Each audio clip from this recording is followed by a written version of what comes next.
എല്ലാവർക്കും യേശു കർത്താവിന്റെ നാമത്തിൽ സ്നേഹവന്ദനം. आप सभी को यीशु मसीह के नाम में जय मसीह की। Praise Lord. വീണ്ടും ഒരു ദിവസം അതിരാവിലെ സമയത്ത് നമുക്ക് ഒന്നിച്ചായിരിക്കാൻ കർത്താവ് സഹായിച്ചല്ലോ. അതിനായി ദൈവത്തെ സ്തുതിക്കുന്നു. और एक और बार सवेरे के समय मिलकर प्रभु की उपस्थिति में आने के लिए प्रभु ने हमें अवसर दिया, इसलिए हम प्रभु का धन्यवाद करते हैं। ലോകമാകമാനമുള്ള ക്രിസ്ത്യാനികൾ ഇന്ന് ഗുഡ് ഫ്രൈഡേ ആഘോഷിക്കുന്ന ദിവസമാണ്. दुनिया भर के मसीह कहलाने वाले लोग आज गुड फ्राइडे के इस पावन अवसर को अमीन मनाते हैं। മറ്റ് മതങ്ങളിൽ ഒന്നുമില്ലാത്തൊരു പ്രത്യേകതയാണ് ക്രിസ്ത്യാനിറ്റിയിൽ കാണാൻ സാധിക്കുന്നത്, മരണത്തെ ആഘോഷിക്കുക. और बाकी कोई भी आमीन धर्म में ना देखे जाने वाला एक खासियत है जो मसीहत में लोग आमीन आज के दिन में मनाते हैं, जो है मृत्यु पे वे लोग आमीन जयवंत घोषणा करते हैं और उसी का उल्लास को वो करते हैं। അങ്ങനെയെങ്കിൽ അതിന് എന്തോ ഒരു കാരണമുണ്ടല്ലോ. और ऐसा है तो उसका पीछे कोई ना कोई एक वजह होगा।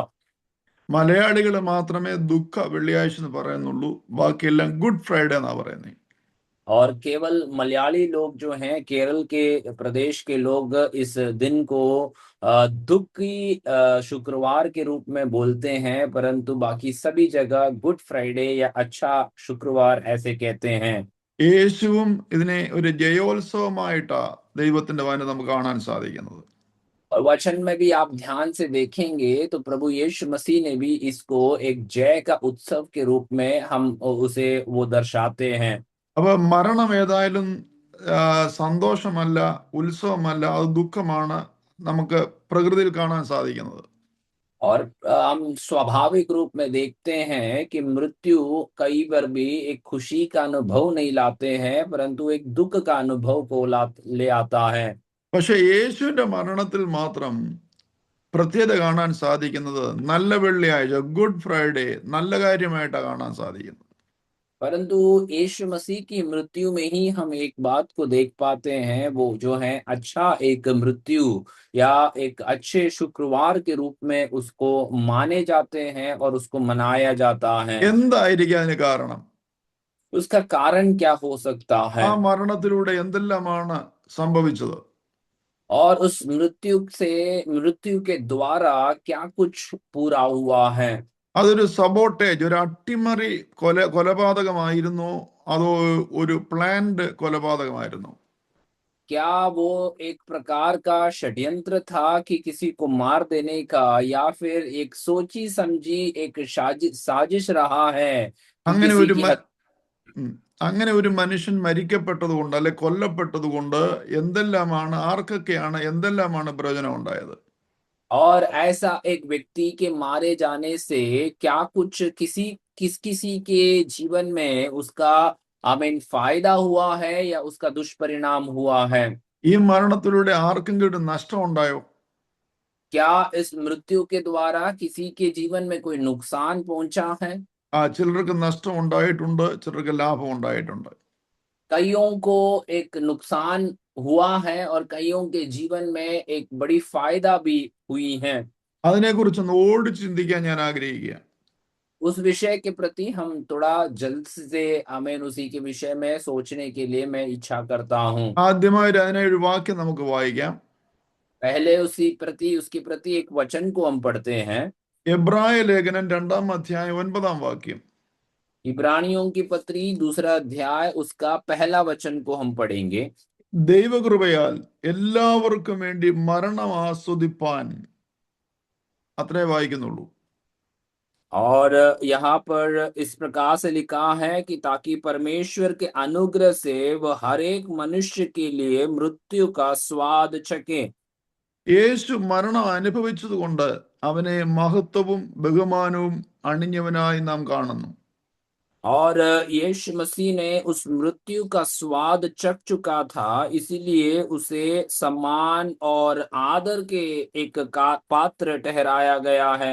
ആരെങ്കിലും കൊല്ലപ്പെട്ടു എന്ന് പറയുകയോ മരിച്ചു എന്ന് പറയുകയോ ചെയ്യുമ്പോൾ അതിൻ്റെ കൂടെ അവൻ മരണം ആസ്വദിച്ചു അല്ലെങ്കിൽ കൊല ആസ്വദിച്ചു എന്ന് പറയുമോ? और कोई भी यदि हम कहते हैं कि मृत्यु हो गया है या किसी की हत्या हुई है या मारे गए हैं, तो क्या हम उसी के साथ ये बात को कह पाते हैं कि उन्होंने मृत्यु का स्वाद चखा है? ഇവിടെ യേശുവിന്റെ മരണത്തിന് മാത്രം പറയണം, മരണം ആസ്വദിക്കുകയായിരുന്നു. यहाँ यीशु मसीह के मृत्यु के विषय में यहाँ वचन बता रहा है कि वे मृत्यु का स्वाद को चख चुके हैं। എന്താണ് ആ മരണത്തിന്റെ ആസ്വാദനം? और क्या है ये मृत्यु का स्वाद? ഈ ആസ്വാദത്തിന് വേണ്ടിയാണ് യേശു ഭൂമിയിൽ ജനിച്ചത്. और यही स्वाद को चखने के लिए यीशु मसीह इस संसार में जन्म लिया था। യേശുവിന്റെ ജനനത്തിന്റെ അത്യന്തമായ ലക്ഷ്യം ഇതായിരുന്നു, ക്രൂശിക്കപ്പെടുക എന്നുള്ളത്. और यीशु मसीह का जन्म का सबसे बड़ा उद्देश्य यही रहा है कि वे क्रूस पर मारे जाएं। കാരണം അവൻ പാപം ചെയ്തിട്ടല്ല മരിക്കും, തെറ്റ് ചെയ്തിട്ടില്ല, അവന്റെ ക്രിമിനൽ ആയിരുന്നില്ല. और इसका कारण ये नहीं रहा कि यीशु का मृत्यु उसके पाप के द्वारा या उसने किसी प्रकार के गुनाह किए थे उसी के कारण उसे मृत्यु होना पड़ा। റോമ ഗവൺമെന്റിന്റെ ഒരു തന്ത്രമായിരുന്നു ക്രൂശിച്ച് ക്രിമിനൽസിനെ കൊല്ലുക എന്നുള്ളത്. और रोमी शासन का एक हथियार रहा है कि क्रूस पर चढ़ाकर किसी अपराधी व्यक्ति को मार दिए जाएं। പ്രത്യേക ദേശവിരുദ്ധ പ്രവർത്തനങ്ങളിൽ ഏർപ്പെടുന്നവരെ പരസ്യമായി ക്രൂശിച്ചു കൊല്ലുമ്പോൾ മറ്റുള്ളവരത് കാണുകയും അവര് പിന്നെ ദേശവിരുദ്ധ പ്രവർത്തനം നിർത്തുകയും ചെയ്യണം എന്ന ലക്ഷ്യത്തോടെയാണ് മരത്തിൽ ക്രൂശിച്ച് കൊല്ലുവാൻ ഒരു തന്ത്രം അവർ ഉപയോഗിച്ചത്. और विशेष करके देशद्रोही रूप से यदि कोई काम करते हैं तो उसी के लिए इस प्रकार की क्रूस की मृत्यु को दी जाती थी या सजा को दी जाती थी ताकि दूसरे लोग उसे देखकर ऐसे कार्यों को आगे वे ना कर पाएं। യേശുവിനെ മാത്രമല്ല റോമ ഗവൺമെന്റ് ക്രൂശിച്ചിട്ടുള്ളത്. ആ പട്ടണത്തിന്റെ താഴ്വരകളിൽ ചെന്നാൽ നൂറുകണക്കിന് അടിമകളെ, ദേശവിരുദ്ധമായി പ്രവർത്തിച്ചിട്ട അടിമകളെ ക്രൂശിച്ചിട്ടേക്കുന്നത് ആൾക്കാർ വഴിനീളെ നടന്നു പോകുമ്പോൾ കാണാമായിരുന്നു. केवल यीशु मसीह को ही नहीं रहा कि वे लोग रोमी शासन ने जो क्रूस पर चढ़ाया था, परंतु उन समयों में देशद्रोही रूप से कार्य करने वाले या बहुत सारे ऐसे गुलामों को जिन्होंने उन शासनों का विरोध किया था, उन सबको वहां के क्षेत्रों में हमें ऐसे क्रूस पर मारे जाते थे या लटकाए जाते थे ताकि बाहरी लोग जो आने जाने वाले हैं वे उन्हें देख पाए। അവർ മറ്റുള്ളവർക്ക് പാഠമായി തീരണം, ലെസണായി തീരണം. ഇനി ഒരിക്കലും ആരും ഗവൺമെന്റിനെതിരായിട്ടൊന്നും ചെയ്യരുത്, അതിനുവേണ്ടി ആണ് അവരങ്ങനെ ചെയ്തുകൊണ്ടിരുന്നത്. और ये जो रहा ये सजा वे इसलिए दिए जाते थे क्योंकि वे दूसरों के लिए एक सबक या एक पाठ हो जाए कि कोई भी आमीन अपने उस शासन के विरोध में किसी भी प्रकार के षड्यंत्र का कार्य को ना कर सके। അത് ആ ബറബാസിനെ വിടുവിക്കുന്ന സംഭവത്തിലൂടെ തന്നെ നമുക്കൊരു കാര്യം മനസ്സിലാക്കാം. वहां यीशु मसीह की मृत्यु से पहले जब बरअब्बास को छुड़ाया गया था वहां से ही एक सत्य को हम समझ पाते हैं। യേശുവിനെ ക്രൂശിക്കുന്നതിന് മുമ്പ് പറയുകയാണ്, പ്രൈസ് ദി ലോർഡ്, നിങ്ങൾക്ക് ഒരുവനെ വിടാൻ ഇപ്പോൾ വിടുവിക്കാനുള്ള അവകാശമുണ്ട്, ആരെ വേണം എന്ന് ചോദിക്കുമ്പോൾ ജനമെല്ലാം വിളിച്ചു പറയാൻ ബറബാസിനെ മതി, ബറബാസിനെ മതി എന്ന്. यीशु मसीह को आमीन क्रूस पर चढ़ाए जाने से पहले वे लोग उन्हें एक विकल्प देते हैं कि आप किनको चुनना चाहते हैं कि वो छुड़ाए जाए। तो वहां के लोग सब एक साथ एक आवाज में कहते हैं कि बरअब्बा को छुड़ा दिया जाए। നിങ്ങൾ യഹൂദന്മാരുടെ രാജാവെന്ന് പറയുന്ന ഇവനെ ഞങ്ങൾ എന്ത് ചെയ്യണം ചോദിക്കുമ്പോൾ ജനം ആർക്കുകയാണ് അവനെ ക്രൂശിക്ക എന്ന്. आप लोग कहें कि यहूदियों का राजा को हम क्या करें, तो वे लोग एक आवाज में चिल्लाकर कहते हैं कि इसे क्रूस पर चढ़ा दें। ഇവിടെ സംഭവിച്ചത് എന്താണ്? यहाँ पर क्या हो रहा था? ബറബാസ് ആരായിരുന്നു? ये बरअब्बा कौन रहा? യേശു ആരാണ്? यीशु मसीह कौन है? ആ യഹൂദന്മാരെ റോമ ഗവൺമെന്റ് വന്ന് ഡോമിനേറ്റ് ചെയ്ത് ഭരിക്കുമ്പോൾ അവരിൽ നിന്നൊരു സ്വാതന്ത്ര്യം ആഗ്രഹിച്ച് രഹസ്യമായി യുദ്ധം ചെയ്ത് രഹസ്യമായി പ്രശ്നങ്ങളെ സൃഷ്ടിച്ചുകൊണ്ടിരുന്ന ഒരു മനുഷ്യനായിരുന്നു ബറബാസ്. और ये बरअब्बा वो व्यक्ति रहा है जो यहूदियों के उस शासन का विरोध करते हुए रहस्यमय रूप से उनके शासन के विरोध में काम करने वाला एक व्यक्ति था।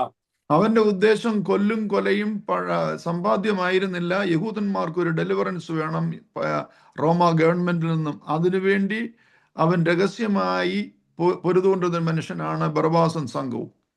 ये बरअब्बा और उसके जो साथी जो रहा है वे यहूदियों के विरोध में उनको हमें उनके जो यहूदियों का संग रहकर रोमी शासन के विरोध में उनके शासनों को गिरा देने के लिए करने वाले जो कार्य थे और उनके एक झुंड थे ये बरअब्बा और उसके साथी जो हैं।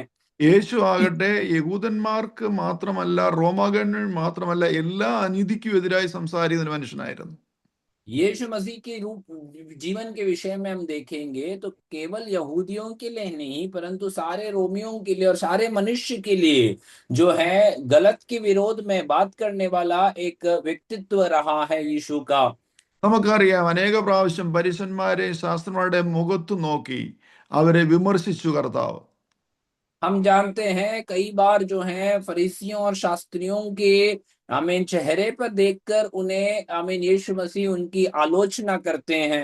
എന്തെല്ലാം അനീതികൾ സമൂഹത്തിലുണ്ടോ അതിനെതിരായിട്ടെല്ലാം കർത്താവ് വ്യക്തമായി വിമർശിക്കുകയും ചെയ്യാനിടയായി.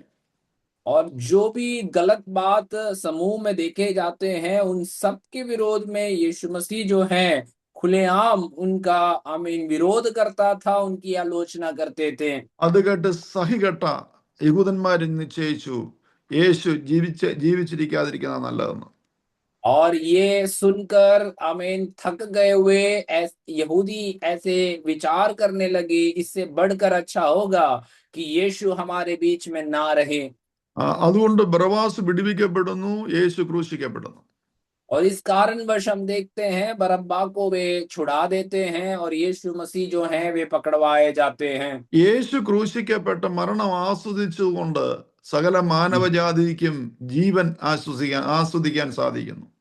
और यीशु मसीह जो है क्रूस पर चढ़कर मृत्यु का स्वाद चखने के कारण सारे मानव जाति आज जो हैं अपने जीवन का स्वाद को वे अनुभव कर पाते हैं। നമ്മളിൽ നിന്നെല്ലാം രക്ഷ ആസ്വദിക്കുന്നത്, ജീവിതം ആസ്വദിക്കുന്നത്, സന്തോഷം ആസ്വദിക്കുന്നത്, നീതിയും ന്യായവും ആസ്വദിക്കുന്നത് യേശു മരണം ആസ്വദിച്ചതുകൊണ്ടാണ്. आज हम यहाँ बैठे हुए जो उद्धार का अनुभव करते हैं और हमें न्याय और धर्म का जो अनुभव करते हैं, जो आनंद हम अनुभव करते हैं, इस सब का पीछे का कारण ये रहा कि यीशु मसीह ने अपने जीवन में वो मृत्यु का स्वाद को उसने चख लिया था। ആ ആസ്വാദനത്തിലൂടെ എന്തെല്ലാമാണ് സംഭവിച്ചത്? और ये स्वाद चखने से क्या कुछ हमारे जीवन में हम हासिल कर पाए। ഒന്ന്, സകല മാനവജാതിക്കും ജീവൻ ആസ്വദിക്കാനും അവൻ ആഹ്വാനം ചെയ്തു. और ये एक पहला विषय है कि सारे मानव जाति जीवन का आमीन वो स्वाद चख सके इसलिए यीशु क्रूस पर मरा। അവന്റെ ലവ്, അവന്റെ സ്നേഹം സാക്രിഫിഷനിലൂടെ പ്രകടമായി വെളിപ്പെട്ടു. अपने बलिदानी रूप में जो प्रेम है वे सब मानव जाति आमीन उस क्रूस में अनुभव कर सके। ആ കൾച്ചർ നമുക്കില്ല. നമ്മൾ സ്നേഹത്തെ പ്രകടമാക്കുന്നത് ഗിഫ്റ്റ് കൊടുത്ത്, താങ്ക്സ് പറഞ്ഞ്, നല്ല വാക്കുകൾ പറഞ്ഞ്, എന്തെങ്കിലും അന്യോന്യ സഹായങ്ങൾ ചെയ്താണ് സ്നേഹം പ്രകടമാക്കുന്നത്. और वैसा एक परंपरा हमारे बीच में नहीं है जो यीशु ने जो प्रेम से हमसे व्यवहार किया था। हम कई बार प्रेम इस प्रकार से दर्शाते हैं कि एक दूसरे को हम तोहफे देते हैं या एक दूसरे से हम धन्यवाद के शब्दों को कहकर हमारे प्रेम को हम दर्शाते हैं। യേശു ഒരുപാട് അത്ഭുതങ്ങളും അടയാളങ്ങളും ഒക്കെ ചെയ്ത വചനത്തിലുണ്ട്. നമ്മുടെ ജീവിതത്തിനകത്ത് പല അനുഭവങ്ങളും ഉണ്ട്. और यीशु मसीह वचन में बहुत सारे अद्भुत कार्यों को और चिन्ह चमत्कारों को किया और हमारे भी जीवन में कई बातों को कार्यों को यीशु ने किया है। ഇപ്പം നമ്മളോട് ആരോടെങ്കിലും പറയാ, ഒരു സാക്ഷ്യം പറയാൻ പറഞ്ഞാൽ യേശു നമുക്ക് വേണ്ടി ചെയ്ത എന്തെല്ലാം ഉപകാരങ്ങൾ, നന്മകൾ, അനുഗ്രഹങ്ങൾ നമുക്ക് പങ്കുവെക്കാനുണ്ട്.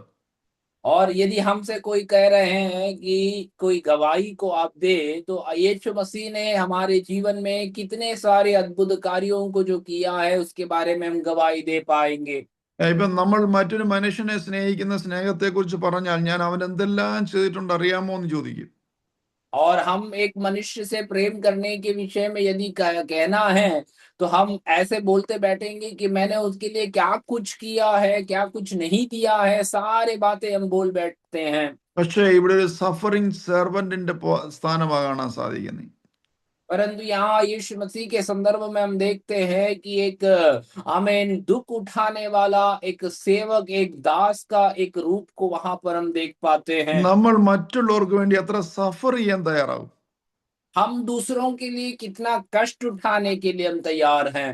നമ്മൾ പറയും നമുക്ക് ചെയ്യാവുന്ന ഒക്കുന്നിടത്തോളം നമുക്ക് സാധിക്കുന്നതോളം നമ്മൾ, പക്ഷെ നമ്മളാരും സഫർ ചെയ്യാൻ എത്രമാത്രം തയ്യാറാകും? हम बोलते हैं कि हमसे जितना संभव है हम वो आपके लिए करेंगे, परंतु हम क्या किसी के लिए कितने दुख उठाने के लिए हम तैयार होते हैं क्या? ആ ത്യാഗത്തോടെ രഹസ്യമായി മറ്റുള്ളവർക്ക് വേണ്ടി സ്നേഹം പ്രകടമാക്കുന്ന ഒരു കർത്താവായിരുന്നു നമുക്കുള്ളത്. और बलिदानी रूप में, रहस्यमय रूप में हमारे लिए प्रेम प्रकट करने वाला एक स्वभाव था हमारा यीशु प्रभु का। അതാണ് യെശയ്യാ 53 കാണിക്കുന്നത്. वही यशायाह नबी की पुस्तक 53 अध्याय में हम पढ़ते हैं। Suffering substitutes. और वो यीशु जो हमारे लिए दुख उठाने वाला एक पर्याय बना। നമ്മൾ അങ്ങോട്ട് കയറി ചോദിക്കാതെ റിക്വസ്റ്റ് ചെയ്യാതെ നാം പാപികളായിരിക്കുമ്പോൾ തന്നെ നമുക്ക് വേണ്ടി ക്രൂശിന്മേൽ യാഗമായി തീരുന്ന യേശു. और हम वहां पर कोई भी विनती ना रखते हुए भी हमारे लिए पाप के बलिदान के कारणवश हमारे लिए दुख उठाया हुआ वो यीशु मसीह को हम वहां देखते हैं।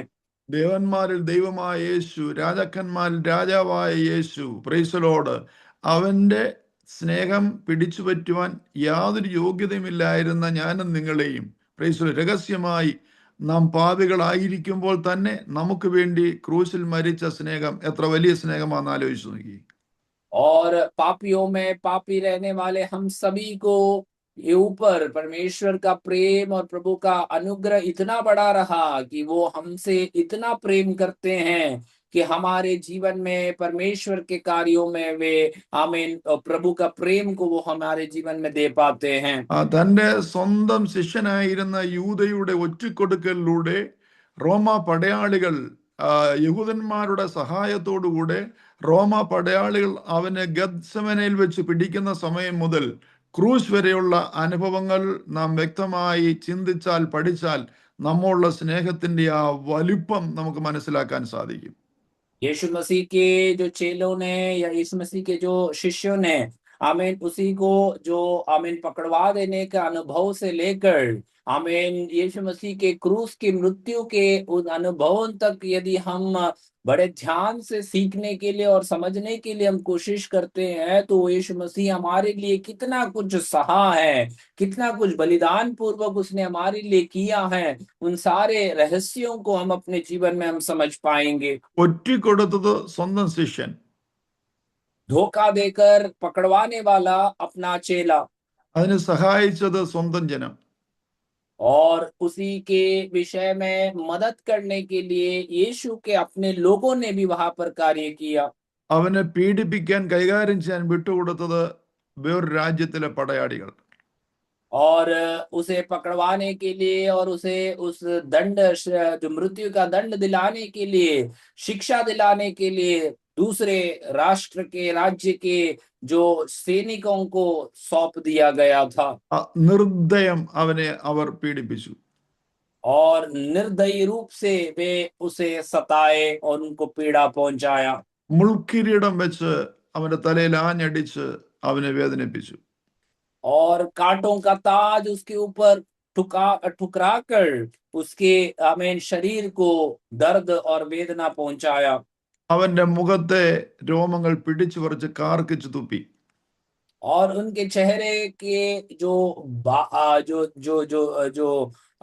जो बाल हैं उसे खींच कर उसके ऊपर थूक रहे थे वे।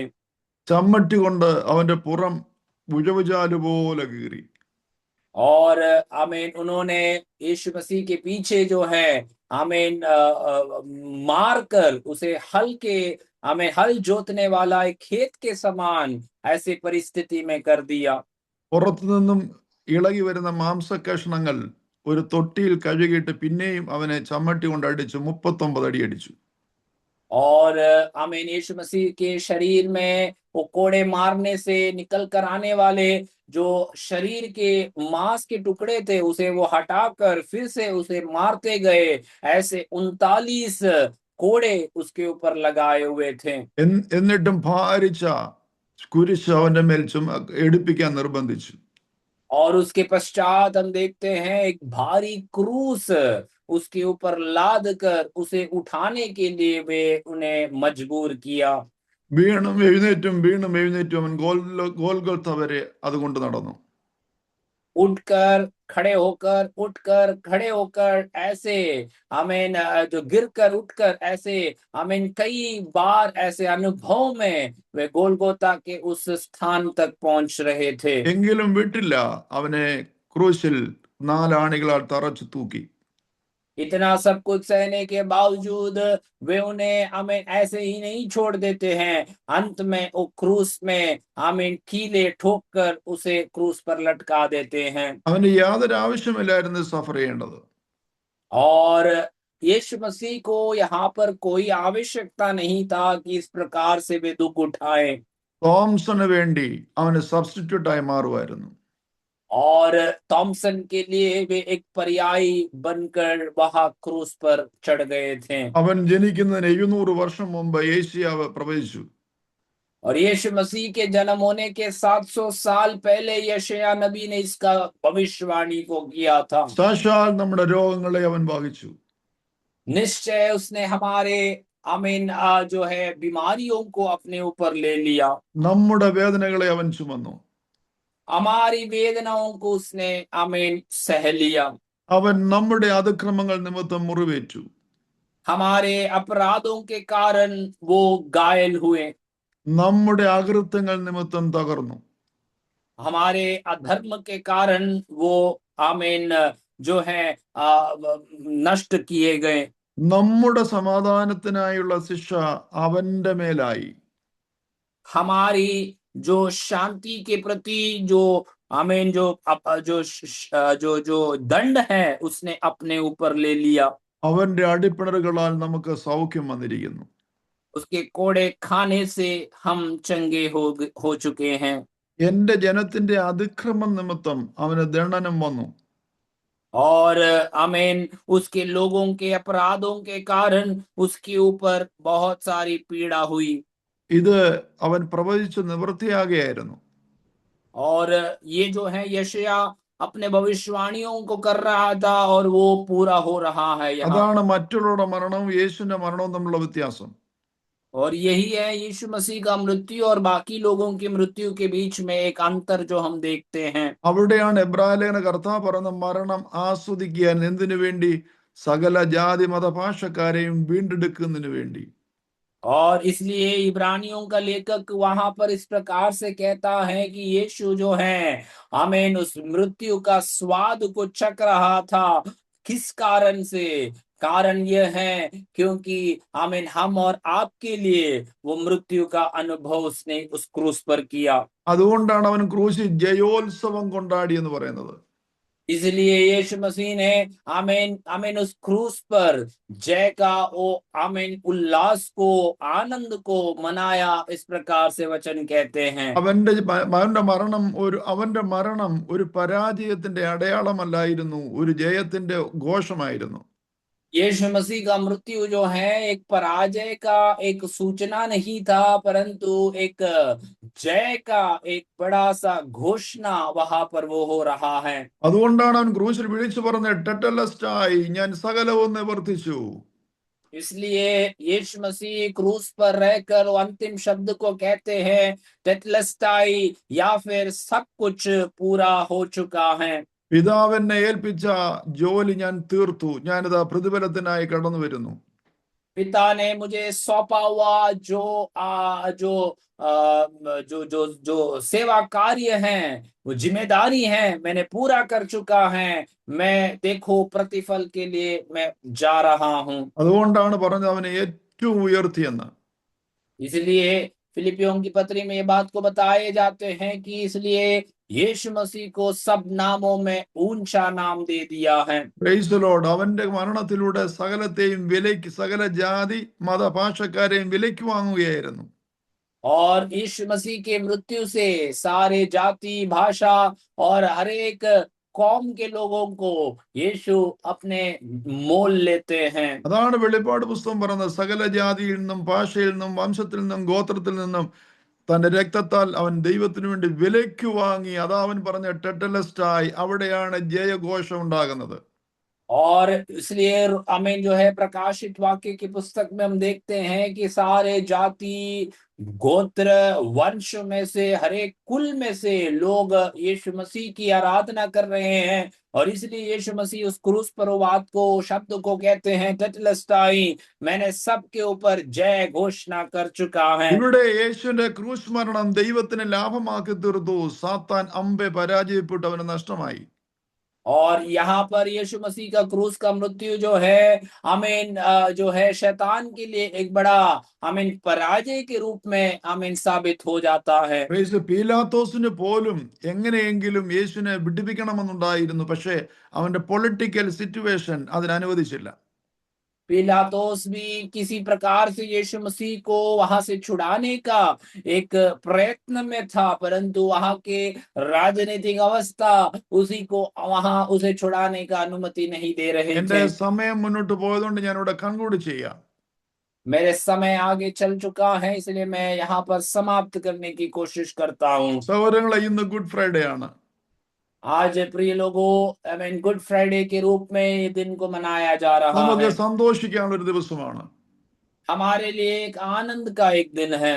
നമുക്ക് വേണ്ടി ഒരു സബ്സ്റ്റിറ്റ്യൂട്ട്, എനിക്ക് വേണ്ടി വേറൊരാള് കാൽവരി മരിച്ചു. ഞാൻ എടുക്കേണ്ട ശിക്ഷ യേശു കാൽവരിയിൽ ഏറ്റെടുത്തു.